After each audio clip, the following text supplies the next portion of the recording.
집사님은 보통 분이 아닙니다. 네. 딱 봐도 보통 분은 아닌 것 같죠?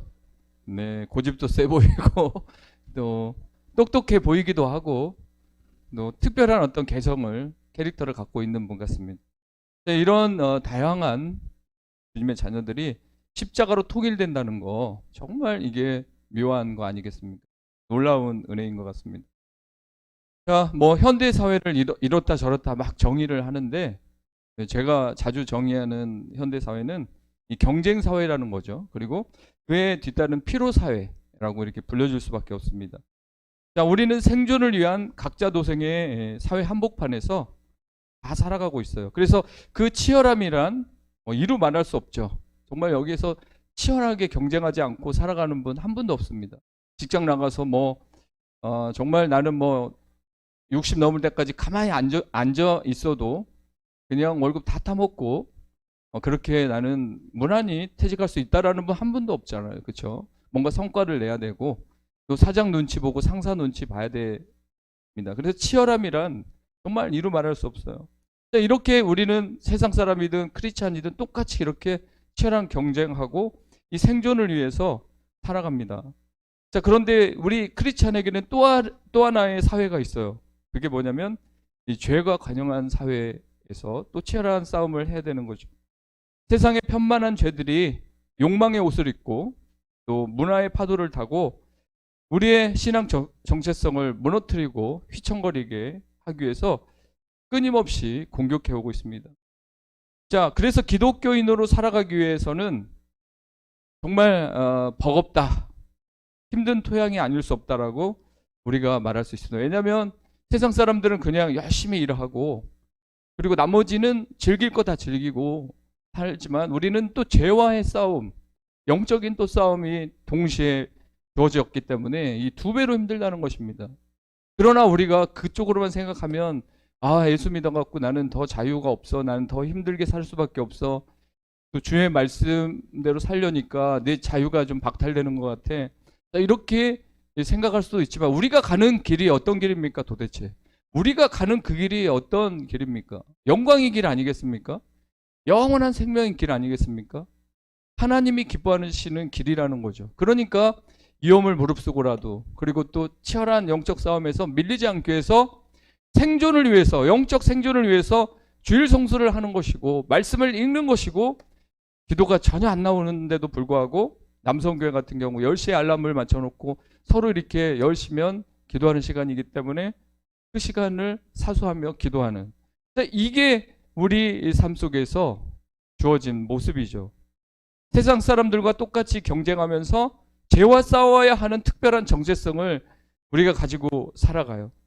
신앙생활을 통해 끊임없이 일어나는 갈등, 고민들로 인해 성도들은 지쳐가고 있습니다. 그러나 또 어떤 분들은 이제 그렇지 않은 분도 있어요. 성경이 뭐라고 말하든 목사님이 어떤 설교를 주로 계속 퍼붓든 나야 그런 거 관심 없어. 나는 그냥 기독교인으로서 예배만 드리면 돼. 나머지의 어떤 윤리나 도덕이나 또 나에게 주어진 이 삶은 살아내지 못할지라도 난 전혀 가슴에 또 마음에 찔리는 거 없어. 자, 그렇게 사는 사람도 있습니다. 그러나 이제 여러분도 하나님에 대해서 알아가고 금방 예수님의 십자가 갈보리 그 십자가의 현장을 여러분들이 체험했기 때문에 이제 주님을 떠나서는 우리가 아무것도 할 수 없다는 걸 인정하고 또 그 주님이 나를 지지해 주지 않고 나를 인정하지 않고 주님이 나를 보호해 주지 않으면 이 삭막한 이 척박한 이 세상에서 내가 은신할 데도 없고 살아갈 수도 없다라는 것을 이미 여러분은 알고 있습니다. 자, 이와 같은 시기에 우리가 꼭 붙잡아야 될 신앙, 지침이 있어요. 오늘 이 본문에 두 가지 핵심이 나옵니다. 두 가지 핵심. 첫째는 하나님을 경외함과 또 성령이 주시는 위로를 경험하는 것입니다. 이 두 가지는 동전의 양면 같아요. 새 같으면 두 날개, 그리고 바퀴면 두 수레바퀴가 되는 거죠. 하나님을 경외함과 성령의 위로. 자, 하나님을 경외한다고 했을 때 어떤 느낌입니까?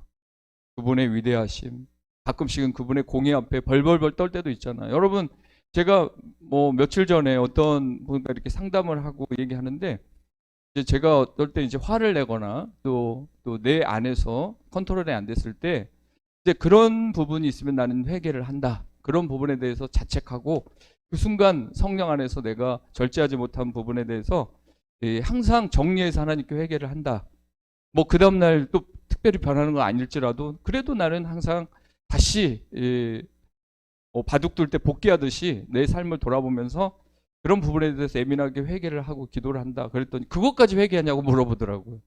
근데 저는 하나님을 경외하기 때문에 그 하나님의 말씀이 실제적으로 살아 움직이는 것을 알고 있기 때문에 이 성경의 친구에게 또 누구에게 라가라고만 해도 지옥불에 떨어진다는 말이에요. 뭐 율법으로 제가 말하려고 하는 게 아니라 그 골빈 놈, 멍청이, 이게 그런 라가라는 뜻이거든요.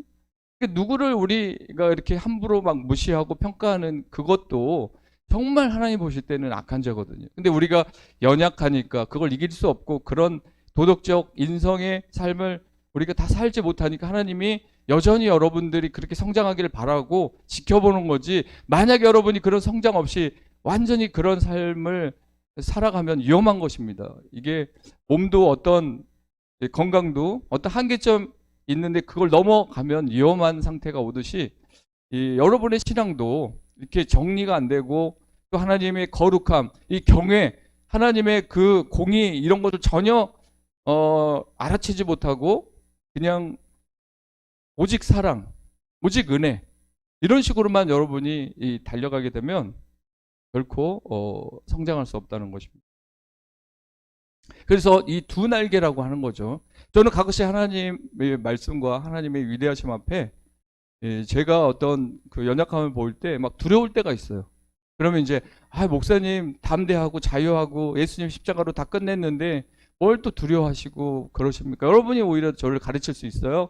그러나 그 하나님의 그 위대하심이라는 것은, 하나님을 경외한다는 것은 그분의 완전함 앞에, 그분의 거룩한 모습 앞에, 그의 밝은 빛 앞에 먼지와 같은 어둠의 모습들이 내가 노출되기 때문에, 그럼에도 불구하고 십자가로 나를 안아주시고 그럼에도 불구하고 끝까지 사랑해 주시는 그 은혜에 감사하면서 살아가는데, 가끔씩은 여러분도 스스로 내가 말씀 따라 살지 못하는, 또 주의 뜻을 따라 살지 못하는, 성령 충만함과 성령의 이끄심에 의해서 살지 못하는 그 육신의 그런 모습 앞에 가끔씩은 두렵고 떨림이 있어야 되는 것입니다. 그게 정상적인 신앙의 모습이지, 그런 전혀 아버지가 전혀 무섭지 않다. 어떤 아이들, 엄마가 난 전혀 무섭지 않다. 선생님이 나는 전혀 무섭지 않다.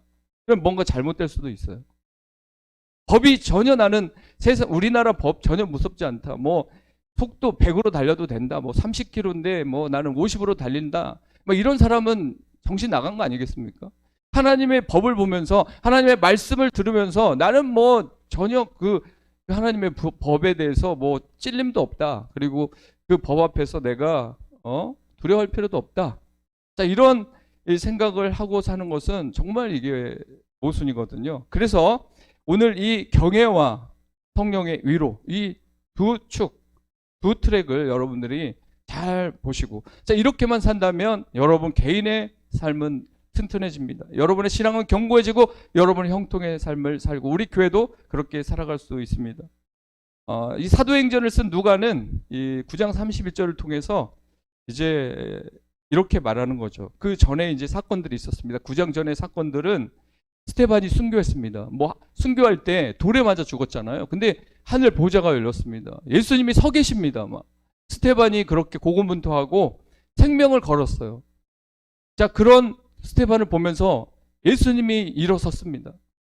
그리고 스테반을 바라보고 있습니다. 스테반 또 영안이 열려서 그런 하나님이 자기를 지지하고 있는 그 모습을 바라보면서 그가 고통 속에서 죽지 않고 평안 속에서, 그리고 하물며 저들의 죄를 용서해달라는 그런 유언을 남기고 그가 눈을 감았죠. 자, 그 이후에 이제 막 핍박의 강도는 어마어마하게 밀려왔죠. 그리고 빌립이 사마리아에 가서 또 이제 전도를 했는데 이제 은혜가 넘쳤고, 또 이제 사도 바울이 3년 만에 예루살렘에 와서 자기가 이렇게 변했다. 나는 예전에 핍박자였지만 지금은 은혜 충만한 사람이고 복음 전도자다라고 이렇게 설명을 하는 가운데 헬라파 유대인들에게 공경을 당해서 더 이상 있을 수가 없어서 다시 다소로 피신을 한 상태에 이제 그런 가운데 뭔가 일촉즉발의 위기가 있고 긴장감이 맴도는 그런 분위기 속에서 이 교회는 유다와 사마리아, 갈릴리 하나님의 교회는 든든히 서갔다는 것입니다. 평안하기도 하고요. 오히려 숫자가 더 늘었다는 거죠. 만약에 코로나19로 인해서 재정도 교회가 타격을 입었다. 큰 교회 같은 경우는 30% 성도를 잃었다. 그 성도들은 다 가난한 성도가 돼버렸다.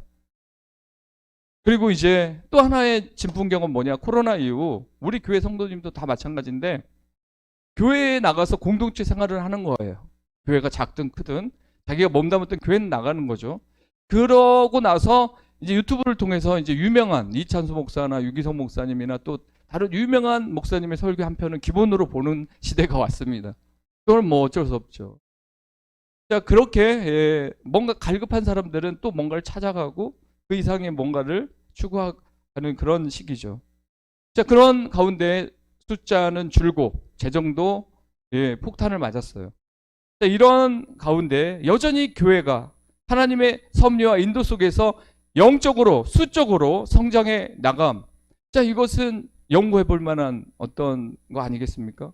아니 어떻게 사도 바울도 피신 가고 또 유대 사람들이 다 이제 그 핍박이 더 강해지니까 다 이렇게 흩어져 디아스포라 나그네가 되는 그런 가운데 어떻게 교인들은 더 늘어날 수 있지? 어떻게 성령의 충만하면 더 강력해지지? 자, 여전히 폭풍 전야지만 여전히 두려움이 엄습해 오고 있지만 그 가운데서도 하나님 나라는 평안으로 무장하고 경고하며 성령의 일호로 계속 걷는다는 거죠. 여러분도 그 삶을 지금 살고 있는 줄 믿습니다. 여전히 그냥 들려오는 소식들, 한간에 들려오는 소식들, 뭐 정치 얘기, 또 사고, 사건 이런 이야기, 뭐 이런 이야기들을 들으면 우리에게 두려움이 엄습해 오고 또 이제 우리 가정에 재정을 딱 보면 야, 뭐 저축이 안 되는구나, 다 쓰는구나, 벌어서 쓰고 다 메꾸는구나, 카드값 막 메꾸고 뭐 건강보험료는 왜 이렇게 많이 나오는 거지? 도저히 이렇게 이런 재정 갖고는 버티기가 쉽지 않겠구나. 자, 이런 생각들이 또 밀려오게 돼 있습니다. 그러나 하나님의 나라는 먹고 마시고 그런 게 아니라 의와 희락과 화평이라고 그랬습니다. 하나님 나라가 여러분의 실제한다면 여러분은 그런 가운데서도 주님의 의를 붙잡는 것이고요. 희락, 기쁨을 누리는 것입니다. 비록 무화과나무에 열매가 맺지 않고 외양간에 소가지가 없어도 난 여호와로 인하여 기뻐한다. 천지를 말씀으로 창조하신 만물보다 크신 그 하나님이 나와 동행하시고 그 하나님이 나를 고아처럼 내버려 두지 않고 재정을 책임지시고 자녀를 책임지시고 나에게 주신 그 사명을 감당하도록 능력과 힘을 부여하신다는 사실을 믿기 때문 아니겠습니까? 우리는 항상 그렇게 대비하고 항상 그렇게 적용을 해야 됩니다. 어떤 환란이 와도 그렇게 적용하면 될 줄 믿습니다. 자, 주를 경외한다는 말은 주님을 두려워하는 생활을 말하기도 합니다. 아까 제가 말했듯이 경외하다는 의미는 때론 그의 능력과 공의 앞에 두려움과 놀람으로 반응하는 거죠. 하나님을 경외한다 했을 때 그냥 공경하다, 존경하다, 뭐 경외하다 이런 표현으로 끝날 게 아니라 정말 막 그 하나님의 공의 앞에 어쩔 때는 떨 때도 있고 그분의 이제 거룩함 앞에 죄인된 우리가 섰을 때 다리가 후들후들 떨릴 때도 있다는 것입니다. 예전에 뭐 여러분들 뭐 음악 시간 같은 데 보면은 앞에 피리, 리코드 뭐 이렇게 테스트 받을 때 5명 정도 나오라고 선생님 앞에서 딱 보면 그렇게 잘 불었는데 선생님 앞에 가면 막 손이 떨리는 거예요. 막 떨리기 시작하고 선생님 앞에서도 떨리는데 그 하나님의 그 거룩함, 그 완전함 앞에 모순된 우리가 죄로 얼룩진 우리가 섰을 때 오는 그런 두려움 이런 거는 건강한 두려움이라는 거죠. 이상한 두려움이 아니고 건강한 두려움이죠. 자, 이런 그런 가운데서도 우리를 예수 그리스도를 보내서 중재하시고 화목제물로 삼으셔서 내 의로는 하나님 앞에 도저히 나갈 수 없어요. 그 거룩함 앞에 이 어둠이 어떻게 나갈 수 있습니까? 중간에 누가 다리를 놓아야 되지 않겠습니까? 중간에 나를 씻겨주든지 아니면 내가 어두운데 그 빛을 좀 약화시켜서 내가 그 빛 앞으로 나아갈 수 있도록 누군가는 다리를 놓아야 되는데 예수님께서 화목제물이 되셔서 십자가를 통하여 우리 길을 열어주셨고, 그런 예수 그리스도의 순종을 보면서 하나님도 예수 그리스도에게 심판을 다 맡겼어요. 그래서 예수 그리스도가 이 아들만큼은 하나님 심판하지 마십시오, 이 딸만큼은 끝까지 하나님 지켜봐 주십시오. 예수님이 이제 그런 모든 권한을 갖고 있는 것입니다. 그런 하나님의 놀라운 섭리와 역사, 이 스토리를, 하나님의 이 놀라운 사랑의 이야기들을 우리가 알아갈 때 정말 큰 힘을 얻습니다. 예화 하나를 들어서 여러분에게 말씀드리면, 미국 켄터키주의 시골교회 목사님께서 부임해서 이 설교를 하는데 이제 술과 담배에 대해서 강하게 메시지를 던졌습니다. 죄악이다, 술과 담배는 죄악이다, 이렇게 했을 때 예배가 끝나자 선임 장로가 다가와서, 목사님, 성도들 중에 3분의 1이 담배 농사를 짓고 있어요. 그리고 3분의 1 이상이 술과 담배를 기본으로 하고 있습니다. 자꾸 이렇게 설교를 그쪽으로 몰아가시면 곤란합니다. 자, 그렇게 했습니다. 그 다음 주에 목사님은 이제 그런 설교는 하지 않고 노름하지 말라고, 도박하지 말라고 이렇게 선포했습니다. 근데 또 이제 그 선임 장로가 와서, 아니, 우리 여기 성도 중에 많은 성도들이 경주마를 기르고 있다. 경주마를 기르고 있다. 그래서 이런 설교는 좀 이제 다음부터 하지 않았으면 좋겠다. 자, 이러니까 이제 목사님도 압력이 들어오니까 어때요? 아휴, 장로들이 힘이 센데 내가 또 계속 그렇게 하면 안 되지. 그래서 다음에는 이제 좀 약간 엉뚱한 밀수에 대한 관한 설교를 했는데, 그 다음 주일에는 그 선임 장로가 안 나오더랍니다. 그걸 하고 있었던 거죠. 그게 사업이었던 거죠. 바로 그 장로가 밀수꾼이었던 것입니다. 자, 목사가 누군가의 눈치를 보면서 이 설교를 할 필요는 없어요. 또 자신의 입맛에 맞는 달콤한 말씀을 전해주기를 바랄지 모르지만 그렇게 할 필요도 없습니다. 왜냐하면 우리가 섬기는 것은 장로도 아니고 성도들도 아니고 오직 하나님을 두려워함으로 섬기는 삶을 살아가는 거거든요. 자, 그렇기 때문에 여러분들이 오해 같은 거는 안 해도 됩니다. 저희 교회도 뭐 당연히 이런 상황이 펼쳐질 수 있습니다. 술 얘기를 하든 담배 얘기를 하든 또 어떤 재정 얘기를 하든 회계 얘기를 하든 뭐 이런 설교를 했을 때 고개 숙인 남자 여자가 나올 수 있고, 또 이제 그런 설교가 마음에 안 들어서 빨리 설교가 끝나기를 기다릴 수도 있습니다. 그러나 예수님께서 요한복음 10장 27절에 말했듯이 그들은 나를 따른다. 나의 양은 나를 따른다. 이런 어떤 이 말씀을 통해서 따르는 삶을 살게 되어 있습니다. 하나님의 양은, 구원받은 생명들은 그런 메시지가 오면 자기 자신 앞에 적용하고, 그러면 내가 어떻게 살 것인가? 그래, 나는 이렇게 배우고 이렇게 살아왔어. 사람들이 다 하는 대로 나는 그렇게 같이 살아왔어. 그러나 하나님이 나를 구별시키기를 원하고, 하나님 나라의 사람들의 정체성은 이런 거야. 아이덴티티는 이런 거야. 그래서 나는 생각해 보니까 내가 가고자 하는 그 삶에서 한번 멈춰서 하나님이 원하는 그 길로 가는 것이 정말 천국 시민권을 가진 자의 삶이야. 그렇다면 나는 새로운 길을 가야 돼. 계시록 14장 4절에도 어린 양이 어디로 가든지 따르는 자가 정말 하나님의 사람이라고 했습니다. 어린 양이 이렇게도 갈 수 있어요. 어린 양이 이렇게도 갈 수 있어요. 이곳으로 갈 수 있어요. 사망의 음침한 골짜기로 가면서 나를 따르라고 할 수도 있어요. 그렇지만 그 목자가 가자고 하는 방향으로 가는 거죠. 말씀이 가라는 그 방향으로 내 생각이, 내 이성이 뒤따라주지 않아도 그 말씀이 요구하는 방향으로 내가 가게 되면, 그게 바로 하나님을 경외하는 삶이라는 거죠. 하나님을 경외하는 삶은 말로는 되지 않습니다. 행동으로, 액션으로 보여줘야 되는 거죠. 자, 그렇게 했을 때 하나님은 우리에게 형통의 선물을 주신다는 것입니다. 그게 하나님 나라의 약속이죠. 자, 이 단계로 들어온 성도가 어떻게 보면 제자일 수 있습니다. 여러분, 인과율이라는 법칙을 알잖아요. 인과율. 그 결과는 그 원인의 그 과정을 보니까 그 결과가 나온 거 아니겠습니까? 우리가 말씀대로 살면 우리의 지금 모습이 말씀대로 산 사람들의 모습, 든든하고 평안한 그런 삶이 되겠고, 이 말씀대로 살아오지 않고 세상 흐름 따라 휘청거리며 그렇게 살아온 사람들은 지금 불안하고 두려울 수밖에 없습니다. 자, 그래서 우리 행복한 가족들은 말씀의 씨앗을 심는 것입니다. 그리고 그 말씀의 씨앗의 열매, 성령을 통하여 우리에게 주어진 열매를 통해서 세상 사람들이 받지도 못하고 보지도 못하는 참된 기쁨과 감사와 영생의 선물과 앞으로 미래에 되어질 것들에 대한 기대감이 우리에게 주어졌다는 사실을 믿으시기 바랍니다.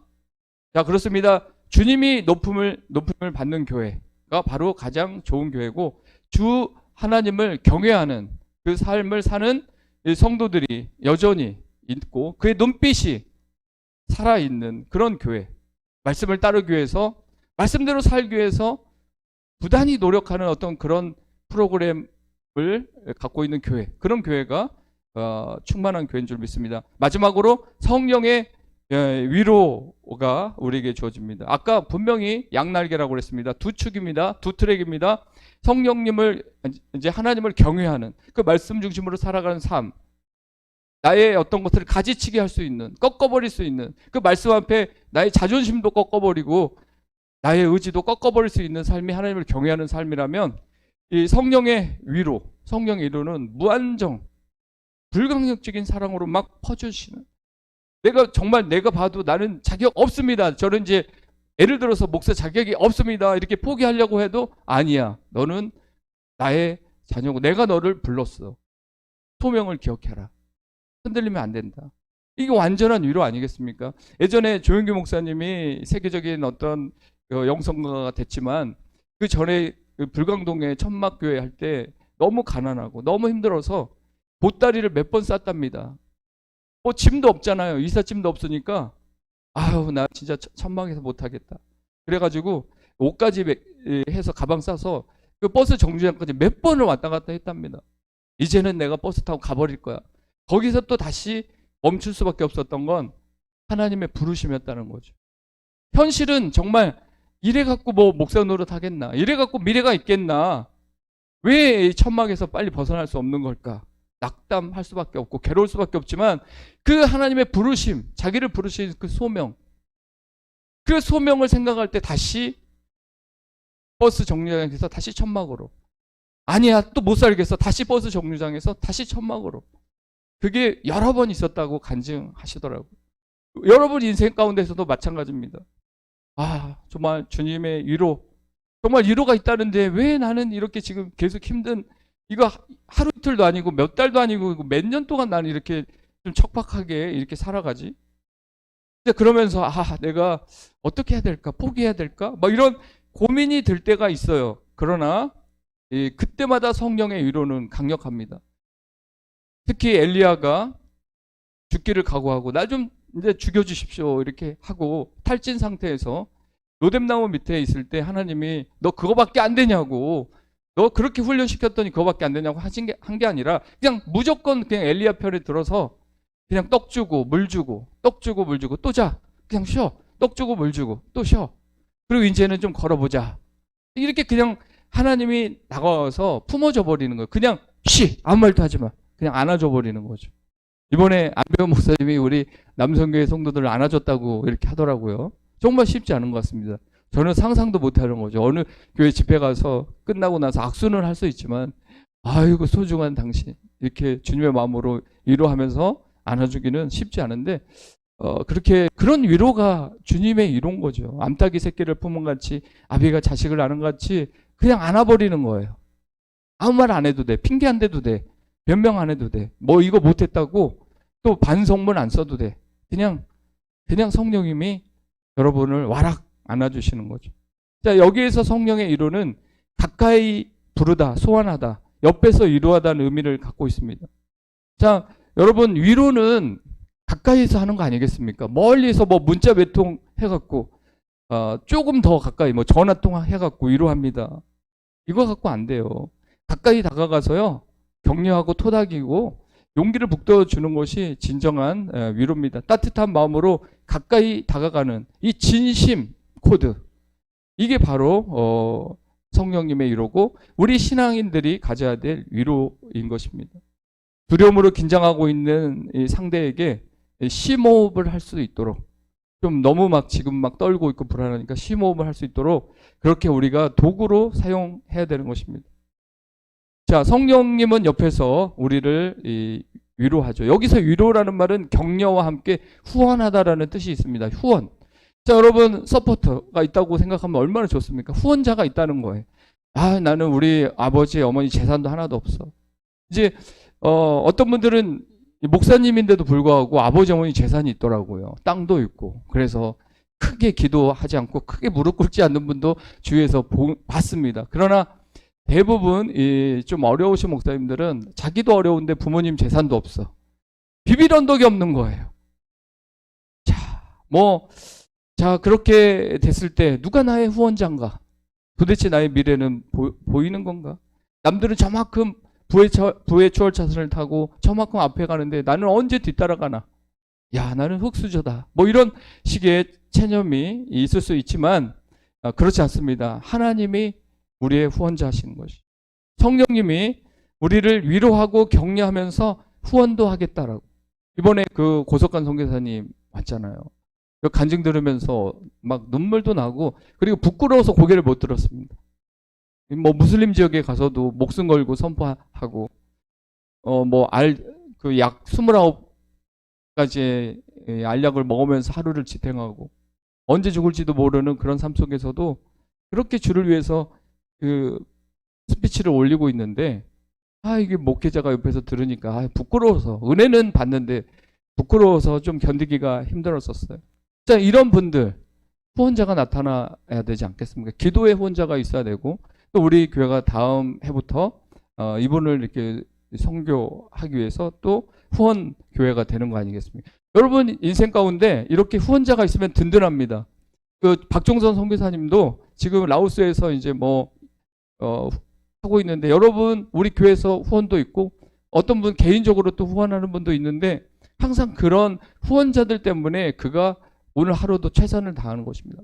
만약에 돈 걱정 때문에 선교를 하는데 맨날 이거 언제 돌아갈지 모른다. 이제 후원 끊기면 난 돌아간다. 자, 이런 마음 가지고 선교하면 얼마나 힘들겠어요. 그렇죠?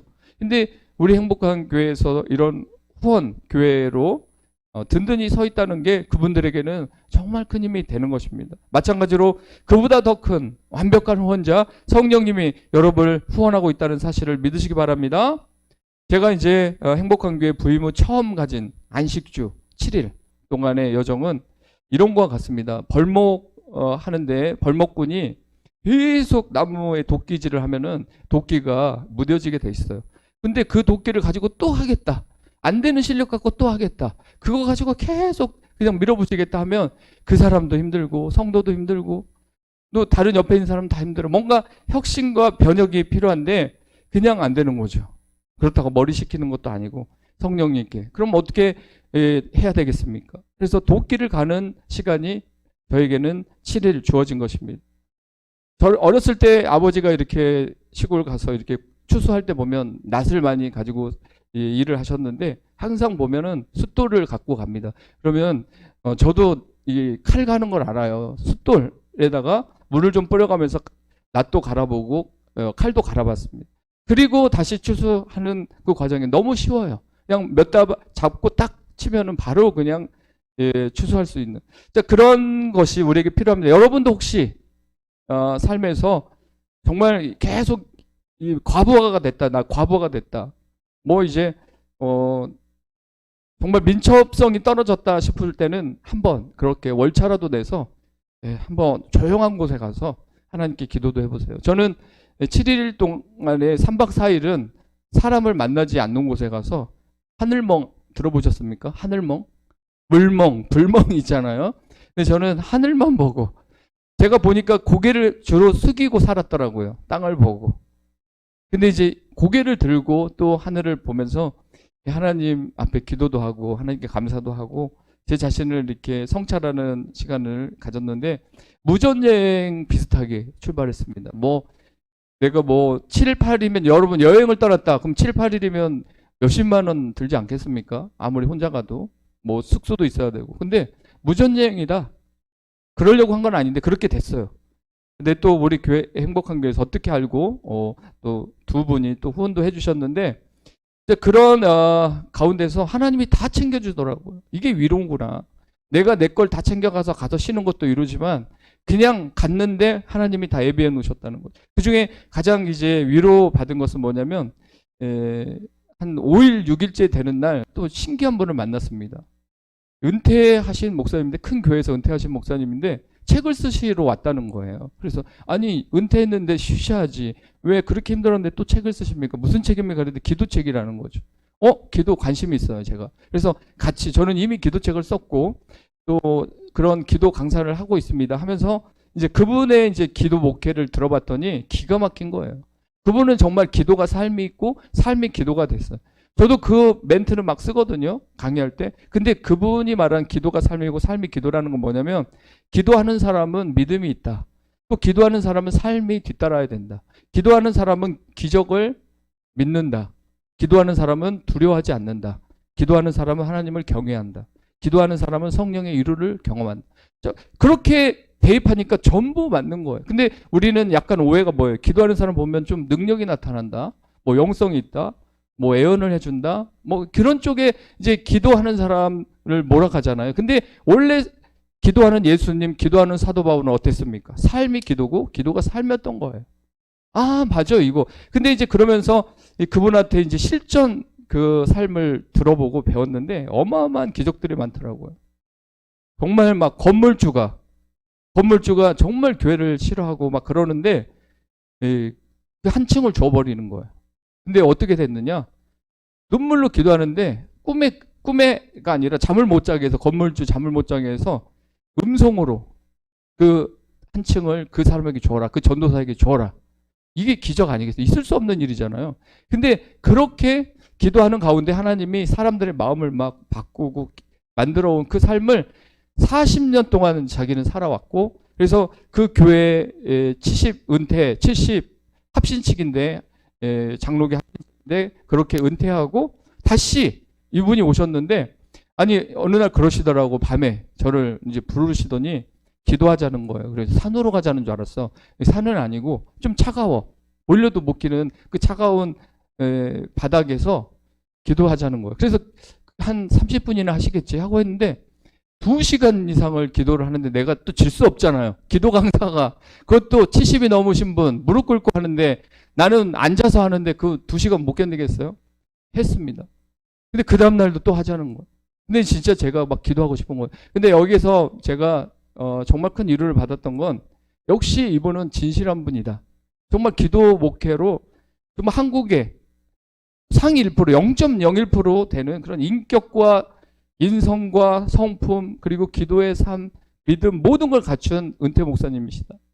자, 근데 정말 재밌었던 게, 저는 이제 영적으로 예민하잖아요. 예민한데 이제 이분이 이제 기도할 때 보니까 찬양을 한 10분, 15분 하시고 그 다음에 이제 기도에 들어가시더라고요.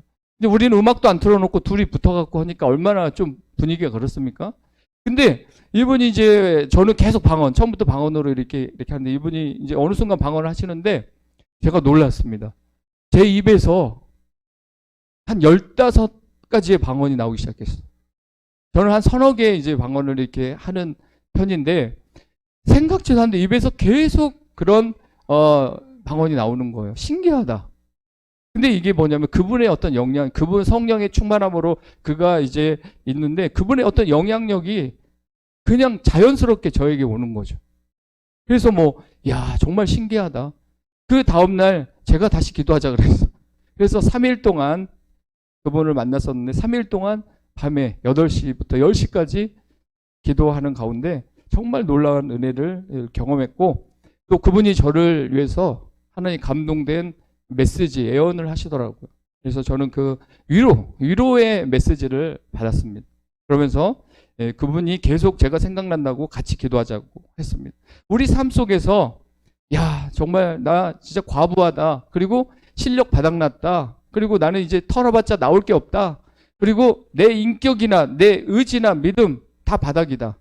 이제 이런 상태에서 쓰러지기 일보 직전인데 하나님께서 그 목사님을 보게 하시고, 우리가 잘못하면 모델을 잘못 잡을 수 있잖아요. 정명석 요즘에 그런 사람들 나오고 정말 요즘에 혼란하잖아요. 근데 이제 유명한 어떤 목사들을 모델로 삼을 수 있어요. 그러나 진짜 삶이 기도가 되고 기도가 삶이 되고 겸손으로 무장한 이런 은퇴 목사님 같은 분을 모델로 삼으면 내가 나가야 될 어떤 기도 사역도 하나님이 원하는 사역 가까이 갈 수 있겠다라는 생각을 갖게 됐습니다. 자, 상처 입고 찢긴 영혼들이 회복되기 위해서는 성령의 이루하심을 받아야 됩니다. 성령의 격려하심이 있을 때 상한 마음이 치료받고 실망한 영혼이 샘을 얻습니다. 자, 제가 이제 그러면서 생각했던 거는 우리 행복한 가족들이 되게 착하잖아요. 선하잖아요. 근데 이분들에게 제가 위로의 메시지보다는 좀 달리자. 그리고 우리 도전해야 된다. 싸워야 된다. 전투적인 어떤 메시지. 그리고 말씀대로 살아야 된다. 말씀을 기준으로 삼고 절대 말씀 안 읽으면 안 된다. 뭐 이런 쪽으로 계속 몰아붙였던 것 같습니다. 그러나 여러분이 뭐 안 듣는 사람은 안 듣고 성경 안 읽는 사람은 안 읽고 그러는 것 같은데 제가 이제 어떤 목사님 얘기를 들었는데 자기 교회도 맥체인 성경 읽기로 새벽에도 하고 또 주일날 오후에는 그 맥체인 성경 신약 부분 가지고 이렇게 서로 토론하고 나누는 시간을 갖는데요. 셀을. 이제 그래서 이제 자기가 계속 광고도 했고 그래서 이제 오후 시간에 이렇게 진짜 읽었을 것 같은 그 중직 이제 그분한테 먼저 질문을 해야 이제 다른 사람들도 따라올 수 있으니까 그분한테 자, 2장 읽으셨는데 한번 나눠주시죠 했더니 저 안 읽었는데요. 충격을 먹었다는 거예요. 생각보다 성도님들이 먹고 사는데 바쁘고 그래서 이제 우리가 이제 교회에서 말하는 뭐 성경 읽기나 기도회나 예배 참석 이런 것들이 쉽겠지라고 이제 목사 입장에서는 그렇게만 살아왔으니까 쉽게 했는데 사실은 성경 읽는 게 너무 힘든 거예요. 아니 아버지의 이야기를 읽는데 자식이 힘든 거야. 훈련이 안 될 수도 있고 은혜를 못 받은 사람이 그런 형태의 모습이 나옵니다. 이런 이야기를 듣고 자기가 가슴이 아팠다는 거죠. 아 이건 기본 아니냐 하고 했는데 중직인 분이 2장 안 읽고 온 거예요. 그래서 그분이 이제 또 시험 들어버린 거야. 대놓고 사람들이 이렇게 있는데 자기 했는데 자기가 안 읽었기 때문에 자기의 또 창피도 당하는 거잖아요. 자 이제 그래서 생각보다 앞에서는 하나님도 여러분에 대한 기대감이 크다 보니까 이제 뭐 정말 막 순종하기를 원하고 순종하면 너에게 복이다. 네가 나한테 가까이 오면 더 큰 복을 받는다. 이런 이제 전제하에 동기부여를 하지만 이 성도들은 이 관성이라는 게 있어요. 관성. 야, 안 읽다가 갑자기 읽는다. 아, 정말 스티커 하나 붙이는 것도 주위 사람들이 너도 읽었어? 뭐 그럴까봐 그냥 붙이지도 못하고 또 아니 또 내가 새삼스럽게 성경을 또 어떻게 4장이나 읽어? 2장이나 읽어? 그냥 가자. 그냥 좋은 게 좋은 거야. 이런 경우가 있을 수 있는데 그럼에도 주님께서는 여러분에게 격려합니다. 저도 여러분에게 여러분 충분히 할 수 있다라고 위로하고 또 그렇게 이제 한 발 걷다 보면 여러분도 그 믿음의 세계, 그 행복한 그 단계에 이룰 줄 믿습니다. 자, 마지막으로 예화 하나 들고 마치겠습니다. 마음을 열어주는 101가지 이야기라는 책에서 나온 예화인데요. 어느 날 어린 딸이 엄마에게 물었습니다. 엄마가 막 뭘 하고 있어요. 되게 바쁜 거예요. 그래서 엄마 뭐 하세요? 이렇게 엄마에게 했는데 엄마가 이렇게 수지에게 말하는 것입니다. 이웃집 아줌마가 먼저 딸을 천국에 보냈잖아. 지금 그분은 아무것도 할 수 없을 거야. 그래서 그분에게 드릴 음식을 나는 지금 준비하고 있는 거야. 수지야, 너도 엄마를 위해 할 수 있는 일을 생각해봐. 이렇게 엄마가 얘기했어요. 잠시 후 수지는 이웃집 배를 눌렀습니다. 슬픔에 잠긴 딸을 천국으로 먼저 보낸 그 아줌마 집을 찾아간 거예요. 스스로. 배를 눌렀는데 이웃집 아줌마가 눈이 충혈된 상태로 나와 수지에게 말합니다. 수지 왔구나?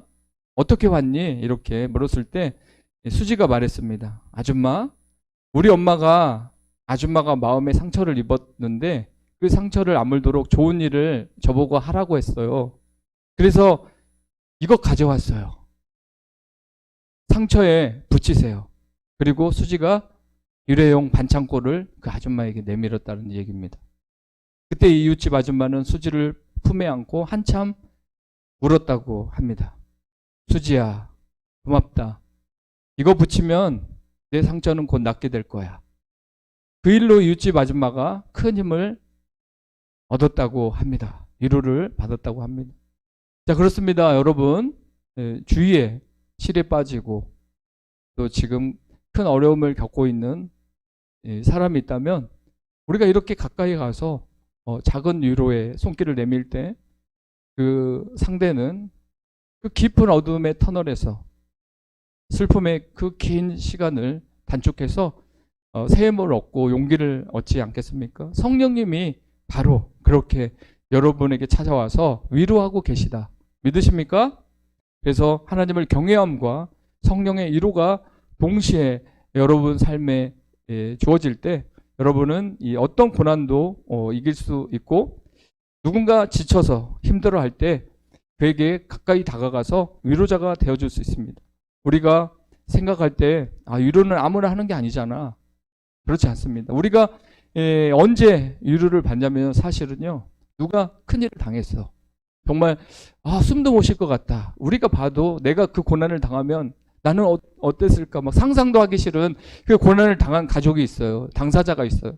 근데 우리는 그분을 보면서 기도하면서도 그분의 얼굴 표정을 보고 지금 어떻게 좀 이겨내고 있나? 그 삶의 얘기를 들어보면서 이렇게 지켜보는데 그 사람이 결국 그 힘든 과정에서 이겨내는 모습을 보는 거예요.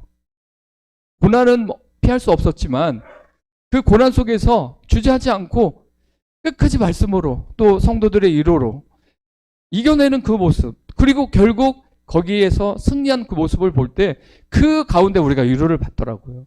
여러분, 누군가 우리 행복한 지체 중에 한 분이 큰 어려움을 당했습니다. 근데 그분이 포기하지 않고 주님 붙잡고 계속 한 걸음 한 걸음 나가는 모습을 보면 우리 모두가 위로를 받는 거예요. 와, 진짜 위로가 된다. 무슨 돈벼락이 떨어져야 위로가 되는 게 아니라 아니 저런 상황에서도 극복한단 말이야? 아니 저런 상황에서도 하나님을 원망하지 않단 말이야? 저런 상황에서도 찬양대에 선단 말이야? 저런 상황에서도 하나님께 즐거이 예배하러 나온단 말이야? 와, 위로가 되네. 정말 위로가 된다. 위로가 된다. 이렇게 해서 우리는 동시에 위로를 경험하게 되는 것입니다. 그래서 우리는 성령님이 우리에게 주신 이 위로, 후원, 격려. 자, 성령 충만이 결국 위로하는 자다. 여러분이 누군가를 위로하고 있다면 성령 충만한 자입니다. 후원하고 있다면 여러분은 성령 충만한 자예요. 후원하십시오. 그러면 여러분은 성령 충만한 자입니다. 상대방의 마음을 미리 읽으십시오. 그러면 여러분은 성령 충만한 사람입니다. 어떤 능력으로 성령 충만을 가름하는 게 아니라 성령은 위로자고 후원자고 격려자이기 때문에 성령 충만한 사람은 당연히 위로하고 격려하고 후원하는 삶을 적극적으로 살아갈 수밖에 없다는 사실을 믿으시고 우리 그렇게 후원하는 인생, 격려하는 인생, 위로하는 인생이 되기를 예수님의 이름으로 간절히 부탁드리겠습니다. 이 시간 우리 찬양, 그럼에도 불구하고 위로가 되는 찬양이죠. 그럼에도 불구하고 아버지 품에 안길 수 있고 아버지의 사랑을 경험할 수 있어서 좋습니다. 이 찬양 부르고 우리 1, 2분만 간절히 기도하는 시간 갖겠습니다.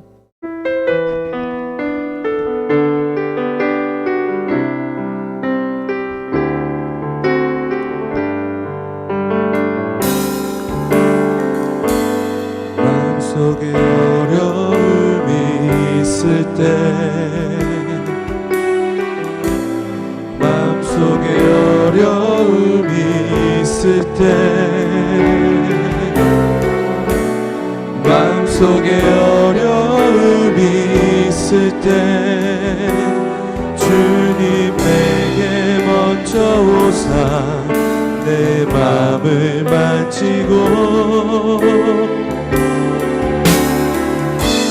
주님 앞에 나올 수 없을 때 주님 앞에 나올 수 없을 때 주님 앞에 나올 수 없을 때 주님 날 먼저 안으시네.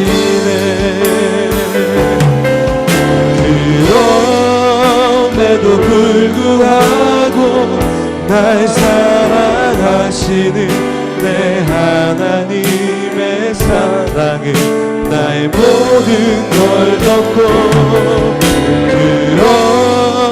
그럼에도 불구하고 날 안아주시는 내 하나님 그 부를 때 아버지라 부르죠. 우리 다시 한번 처음부터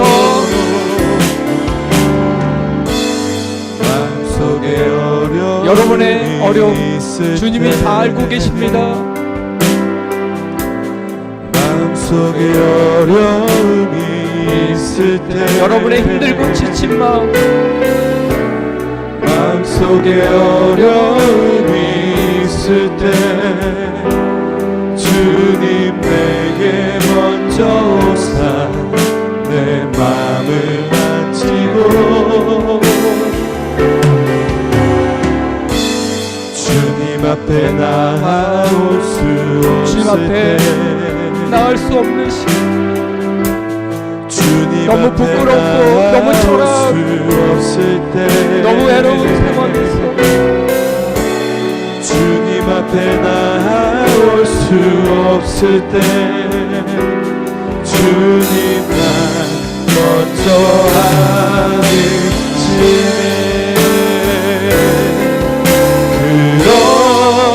그럼에도 불구하고 날 사랑하시는 내 하나님의 사랑은 나의 모든 걸 덮고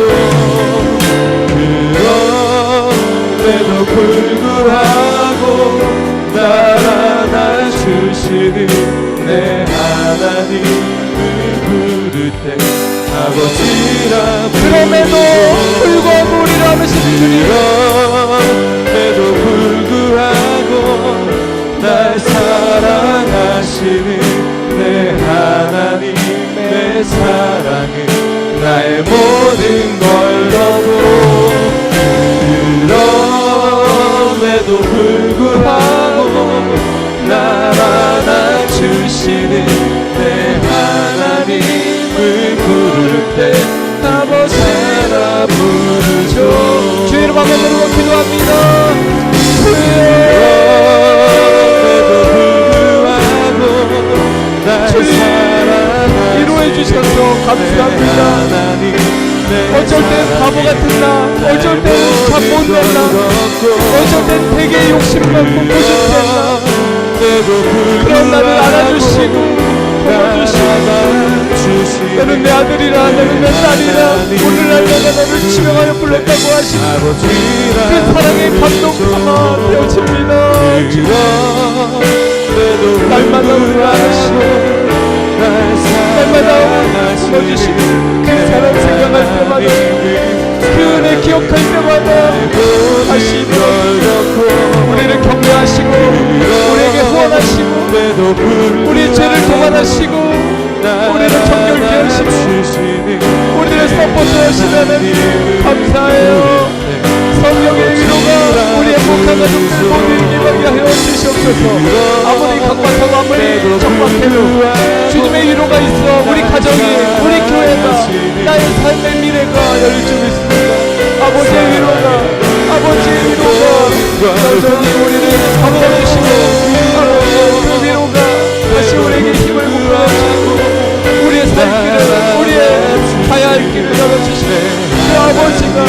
그 아버지의 위로가 강물같이 흐르고 그 사랑이 아직도 영원토록 이어지는 줄 믿습니다. 아버지여 우리도 위로하며 우리도 후원하며 우리도 격려하며 지친 영혼 손잡아주고 그렇게 행복한 교회가 위로하는 교회 후원하는 교회 격려하는 사람들끼리 하나 되어 나가는 교회 주님의 사랑으로 주님의 은혜로 보장하며 그렇게 살아도 주님 우리 모두가 다시 일어나게 도와주시옵소서. 주님 다시 한번 우리가 기도하며 나갑니다. 주님 2023년 하나님의 그 위로로 우리가 일어나게 도와주시옵소서. 나 힘으로 나의 노고로 산발자국을 걸었었는데 그 상황에서 하나님의 위로가, 하나님의 사랑이 우리를 붙들어주고 하나님의 크신 은혜가 우리를 감싸줌으로 주여 다시 우리는 일어납니다. 다시는 그 위로의 힘으로 승리의 자리로 나갑니다. 주님 함께하여 주시옵소서. 지금 믿음으로 가슴에 손 얹겠습니다. 사랑의 주님, 노력할 만큼 노력하고 애쓸 만큼 애썼습니다. 그래도 부족한 것들, 그래도 채워지지 않는 빈자리들 많았습니다. 정말 내 곁엔 위로자가 없는 건가? 아무리 친한 것 같아도 저 사람 내 마음 몰라주지. 아무리 혈연 관계라도 계산적이다 하면서 우리가 정말 괴로워할 때가 많았습니다. 그러나 주님, 오늘 이 말씀 우리 격려하고 우리 식은땀을 닦아주시고 그냥 아무 말도 하지마, 내가 안아줄게 하며 그 따뜻한 팔로 안아주는 성령님이 계셔서 우리의 인생이 다시 한번 힘을 얻습니다. 하나님, 위로자 되신 성령을 통해서 크신 위로 받고 용기 내기를 원합니다. 다시 일어나겠습니다. 그리고 그렇게 아름다운 삶을 다시 살아가며 주위에 지치고 힘든 영혼들 손잡아주는 위로자가 되겠습니다. 후원하며 기도로 함께하는 그런 위로자가 되겠습니다. 그렇게 이 땅에 사는 동안 나는 성령의 사람, 성령의 위로자, 그 사역을 감당하며 교회 부흥의 주역이 되겠습니다. 나의 가정에 회복의 신호탄이 되겠습니다. 우리 직장 동료들 앞에 그렇게 아름다운 모습의 사람이 되겠습니다.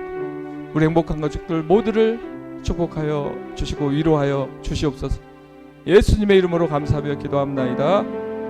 하나님께 영광의 박수 올려드리겠습니다.